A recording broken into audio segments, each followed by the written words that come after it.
वा मृत्पिण्डोऽप्यनुरपि च धूमोऽग्निरचलः पटो वा तन्तुर्वा परिहरति किं घोरशमनम् वृथा कण्ठक्षोभं वहसि तरसा तर्कवचसा पादाम्भोजं शम्भो भज परमसौख्यं व्रजसुधिः घटो वा मृत्पिण्डोऽप्यनुरपि च धूमोऽग्निरचलः पटो वा तन्तुर्वा परिहरति किं घोरशमनम् वृथा कण्ठक्षोभं वहसि तरसा तर्कवचसा पादाम्भोजं शम्भो भज परमसौख्यं व्रजसुधिः घटो वा मृत्पिण्डोऽप्यनुरपि च धूमोऽग्निरचलः पटो वा तन्तुर्वा परिहरति किं घोरशमनम् वृथा कण्ठक्षोभं वहसि तरसा तर्कवचसा पादाम्भोजं शम्भो भज परमसौख्यं व्रजसुधिः घटो वा मृत्पिण्डोऽप्यनुरपि च धूमोऽग्निरचलः पटो वा तन्तुर्वा परिहरति किं घोरशमनम् वृथा कण्ठक्षोभं वहसि तरसा तर्कवचसा पदाम्भोजं शम्भो భజ పరమ సౌఖ్యం వ్రజసుధిః. ఓకేనా అండి శ్లోకము? మేడం ఇంకొకసారి చెప్పరా? ఓకే అండి. ఘటో వా మృత్పిండోऽప్యనురపి చ ధూమోऽగ్నిరచలः పటో వా తంతుర్వా పరిహరతి కిం ఘోరశమనम् వృథా కంఠక్షోభం వహసి తరసా తర్కవచసా పాదాంభోజం శంభో భజ పరమ సౌఖ్యం వ్రజసుధిః. ఓకేనండి? Okay ma'am. ఓకే అండి, భావం చెప్తున్నా. ఎవరికి మంచి బుద్ధి ఉందో వారికి చెప్తున్నారన్నమాట ఆదిశంకరాచార్యులు. ఇలా ఉపదేశిస్తున్నారు.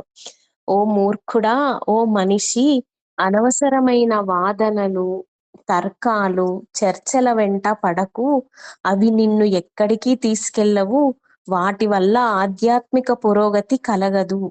వృథా కంఠక్షోభం అంటే అలాంటి వాదనల వల్ల చివరికి గొంతు నొప్పి తప్ప మరేమి మిగలదు. ఎంత వాదించినా ప్రయోజనం ఉండదు.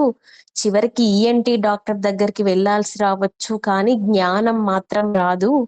ఉదాహరణకు చూడండి, మొదట కోడి వచ్చిందా, గుడ్డు వచ్చిందా, మొదట విత్తనం వచ్చిందా, చెట్టు వచ్చిందా వంటి అంతులేని వాదనలు మన జీవితానికి ఉపయోగపడవు. పరిహరతి కిం యమసదనం అంటే మరణ సమయం వచ్చినప్పుడు యమధర్మరాజు ఎదుట నిలిచినప్పుడు ఈ వాదనలు ఒక్కటి మనల్ని రక్షించవు. మరణం ఎప్పుడు ఏ క్షణంలో వస్తుందో ఎవరికీ తెలియదు. మనం తరచూ వింటుంటాం, ఇప్పుడే మన కళ్ళ ముందే ఉన్నారు, క్షణంలోనే వెళ్ళిపోయారు అని. ఇదే జీవిత సత్యం. ఆ సమయంలో ధనం, వాదనలు, పాండిత్యం ఏవి సహాయం చెయ్యవు. కాబట్టి శంకరాచార్యుల బోధ ఏమిటంటే, అనవసర తర్కాలలో కాలం వృథా చేయకుండా భగవంతుని స్మరణ, భక్తి, సత్సంగం, ఆత్మజ్ఞాన సాధనలో జీవితాన్ని గడపాలి. అదే మరణ సమయాన నిజమైన శాంతిని, మోక్షాన్ని ప్రసాదిస్తుంది అంటున్నారన్నమాట. అంటే అనవసరమైన వాదనలు, తర్కాలు చేయడం జీవిత లక్ష్యం కాదు అని చెప్తున్నారండి. తర్కవచస అంటే తర్కాలతో, వాదనలతో కాలం గడపడం అన్నమాట. అది చెప్తున్నారు. మృత్యుదేవత తన కర్తవ్యాన్ని తప్పకుండా నిర్వర్తిస్తుంది, ఎన్ని వాదనలు చేసినా ఏం చేసినా. అందుకే మనకి భజగోవిందంని గుర్తు చేస్తున్నారనమాట శంకరాచార్యుల వారు. ఒకసారి అంట కాశీలో గంగా స్నానం చేసి వస్తుండగా ఒక వృద్ధ వ్యాకరణ పండితుడు తన ఇంటి ముందు కూర్చొని వ్యాకరణ సూత్రాలను కంఠస్థం చేస్తూ ఉండడం చూశారనమాట శంకరాచార్యుల వారు. అతని వృద్ధాప్యాన్ని చూసి శంకరాచార్యులకు ఎంతో కరుణ కలిగింది. జీవితాంతం వ్యాకరణంలోనే మునిగిపోయి భగవంతుని స్మరణను మరచిపోయాడని భావించి ఇలా ఉపదేశించారండి మనకి. భజ గోవిందం భజ గోవిందం గోవిందం భజ మూఢమతే సంప్రాప్తే సన్నిహితే కాలే నహి నహి రక్షతి ఢృంకంకరనే. ఓ మూర్ఖుడా, గోవిందుడిని భజించు, మరణ సమయం సమీపించినప్పుడు వ్యాకరణ సూత్రాలు నిన్ను రక్షించవు అని చెప్పారనమాట.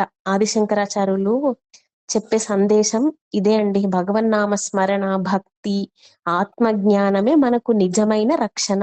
అనవసరమైన తర్కాలు, వాదనలు మాత్రం కాలక్షేపమే అంటున్నారు. పూర్వం తర్కశాస్త్రంలో ఇలాంటి ప్రశ్నలపై గంటల తరబడి చర్చించేవారంటండి. ఘటోవా మృత్పిండ అంటే కుండ ముఖ్యమా, మట్టే ముఖ్యమా? ధూమోవా అగ్ని అంటే పొగ ముఖ్యమా, అగ్ని ముఖ్యమా? ఇలాంటి వాదనలు బుద్ధికి వ్యాయామం కావచ్చు, కానీ మోక్షానికి, భగవత్ సాక్షాత్కారాన్ని ఇవ్వవు అని చెప్తున్నారన్నమాట.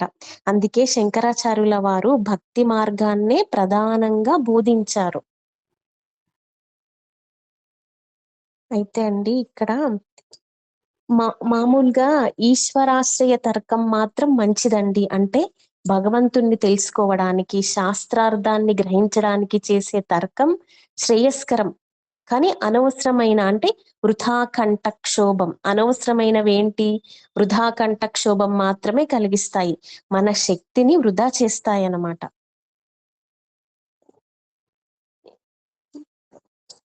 ఇక్కడ నేను మీకు ఒకటి చిన్న కథ చెప్తానండి.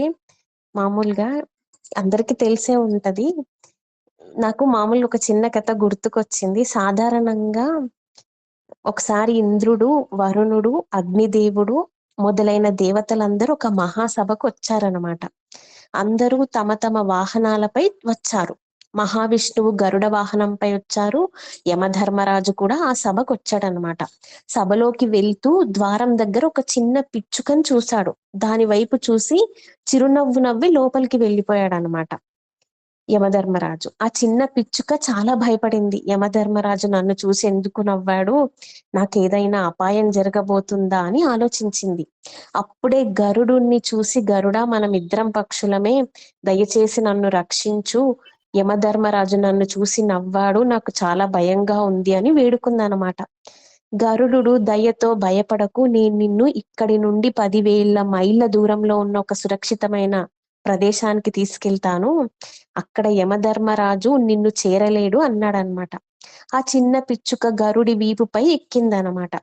గరుడు తన వేగంతో దాన్ని చాలా దూరం తీసుకెళ్లాడనమాట. అయితే అప్పుడు దేవతల సమావేశం కూడా ముగిసిందండి. ఇంకా ఇక్కడ మళ్ళీ గరుడు చాలా వేగంగా వచ్చి సభకు వచ్చేసాడు అనమాట. అప్పటికే దేవతల సమావేశం కూడా ముగిసింది. దేవతలందరూ బయటికి వస్తున్నారు. యమధర్మరాజు కూడా బయటికి వచ్చాడు. మళ్ళా చుట్టూ చూసి నవ్వాడనమాట. అప్పుడు గరుడికి ఆగలేక యమధర్మరాజును అడిగాడు, మీరు ఎందుకు నవ్వుతున్నారు, ఆ చిన్న పిచ్చుక కోసం వెతుకుతున్నారా అన్నారనమాట. అప్పుడు యమధర్మరాజు జవాబిచ్చాడు, అవును, ఆ పిచ్చుక కోసమే చూస్తున్నాను, అందుకే నవ్వుతున్నాను. అసలు విషయం ఏమిటంటే ఆ పిచ్చుక ఈ చోట కాదు, ఇక్కడి నుండి 10,000 మైళ్ళ దూరంలో చనిపోవాలని బ్రహ్మదేవుడు విధించాడు. కానీ అది అంత చిన్న పక్షి ఇంత తక్కువ సమయంలో అంత దూరం ఎలా వెళ్తుందో అని నేను ఆశ్చర్యపడి నవ్వుకున్నాను.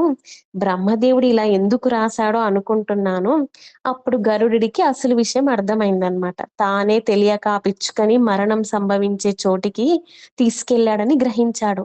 అందుకే నిశ్శబ్దంగా ఉండిపోయాడు గరుడు.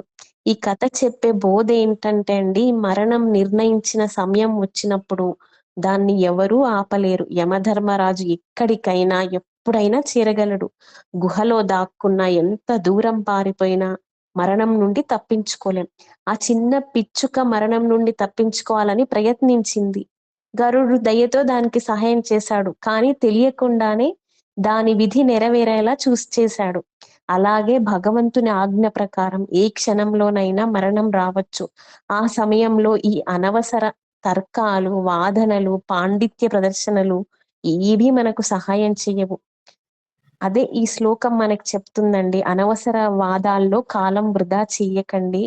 భగవన్ నామస్మరణ చెయ్యండి. భగవంతుని పాదాలు గట్టిగా పట్టుకోండి అని చెప్తున్నారనమాట. అర్థమైందా అండి భావము? బాగుంది మేడం. ఓకే.